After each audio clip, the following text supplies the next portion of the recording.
এসব কি বলছো? তুমি আমাকে চিনতে পারছো না? কে আপনি? হ্যালো বন্ধুরা, আসসালামু আলাইকুম। আশা করি সবাই ভালো আছেন।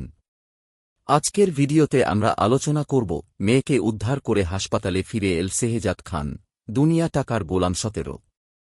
আজকের এই কল্পিত এক্সপ্লেইন পর্বে দেখা যাবে এক আবেগঘন এবং রোমাঞ্চকর ঘটনা। নিজের মেয়েকে উদ্ধার করার পর গুরুতর আহত শেহজাদ খান আবার হাসপাতালে ফিরে আসে। কিন্তু হাসপাতালেও তার জন্য অপেক্ষা করছিল নতুন রহস্য এবং নতুন বিপদ। পর্বের শুরুতেই দেখা যায় কিডন্যাপারদের হাত থেকে সফলভাবে নিজের মেয়েকে উদ্ধার করে শেহজাদ খান। দীর্ঘ সময়ের উত্তেজনা, ধস্তাধস্তি এবং বিপদের পর অবশেষে বাবা মেয়ের মিলন হয়। ছোট্ট মেয়েটি বাবাকে জড়িয়ে ধরে কান্নায় ভেঙে পড়ে, আর শেহজাদ তাকে শক্ত করে বুকে আগলে রাখে। ঠিক তখনই তদন্ত কর্মকর্তা ঘটনাস্থলে এসে বলেন, মিশন সফল হয়েছে, কিন্তু আপনি আহত হয়েছেন, তাই দ্রুত হাসপাতালে যেতে হবে। শেহজাদ প্রথমে হাসপাতালে যেতে রাজি হয় না। সে নিশ্চিত হতে চায় যে তার মেয়ে সম্পূর্ণ নিরাপদ। ফাতেমা এসে তাকে বোঝায়, তুমি সুস্থ না হলে আমাদের পাশে দাঁড়াবে কিভাবে? চল আগে চিকিৎসা নাও। অবশেষে শেহজাদ মেয়েকে ফাতেমার হাতে তুলে দিয়ে অ্যাম্বুলেন্সে ওঠে। হাসপাতালে পৌঁছানোর পর চিকিৎসকরা দ্রুত তার চিকিৎসা শুরু করেন। কিছুক্ষণের মধ্যেই তার শারীরিক অবস্থা স্থিতিশীল হয়ে আসে। হাসপাতালের কেবিনে শুয়ে থাকা অবস্থায় শেহজাদের সঙ্গে দেখা করতে আসে তার মেয়ে। বাবাকে দেখে সে আবার কান্না করে ফেলে। শেহজাদ হাসিমুখে বলে, কাঁদবে না মা, বাবা এখন ভালো আছে, আর কেউ তোমার কোনো ক্ষতি করতে পারবে না। এই আবেগঘন দৃশ্য দেখে ফাতেমা, নার্স এবং উপস্থিত সবাই আবেগাপ্লুত হয়ে পড়ে।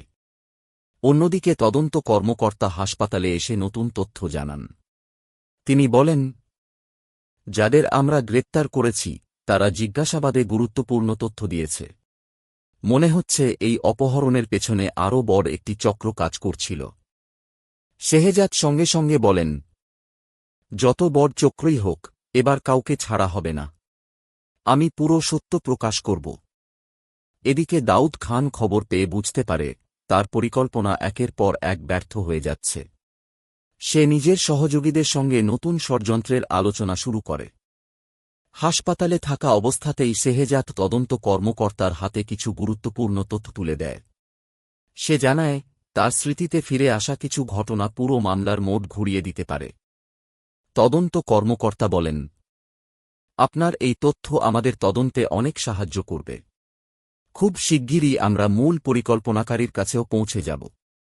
এরপর হাসপাতালে উপস্থিত হয় গোলাম। সে শেহজাদের হাত ধরে বলে, তুমি শুধু নিজের মেয়েকেই উদ্ধার করনি, আমাদেরও সাহস দিয়েছ। এবার আমরা সবাই মিলে অন্যায়ের বিরুদ্ধে লড়ব। শেহজাদ হেসে উত্তর দেয়, সত্যের পথে থাকলে কোনো শক্তি আমাদের হারাতে পারবে না। এদিকে হাসপাতালের বাইরে কয়েকজন সন্দেহজনক ব্যক্তি ঘোরাফেরা করতে থাকে। পুলিশ তাদের গতিবিধি লক্ষ্য করে এবং নিরাপত্তা আরও জোরদার করে। তদন্ত কর্মকর্তা বুঝতে পারেন বিপদ এখনও পুরোপুরি কাটেনি। রাত গভীর হলে শেহজাদ জানালার পাশে দাঁড়িয়ে নিজের মেয়ের দিকে তাকিয়ে মনে মনে প্রতিজ্ঞা করে, এবার আমি শুধু নিজের পরিবারের জন্য নয়, অন্যায়ের শিকার প্রতিটি মানুষের জন্য লড়ব। ঠিক তখনই তার মোবাইলে একটি অচেনা নম্বর থেকে ফোন আসে। অপর প্রান্ত থেকে একটি রহস্যময় কণ্ঠ বলে, তুমি মেয়েকে উদ্ধার করেছ, কিন্তু আসল খেলাটা এখনও শুরুই হয়নি। ফোনটি কেটে যায়। শেহজাদ কিছুক্ষণ নীরবে দাঁড়িয়ে থাকে।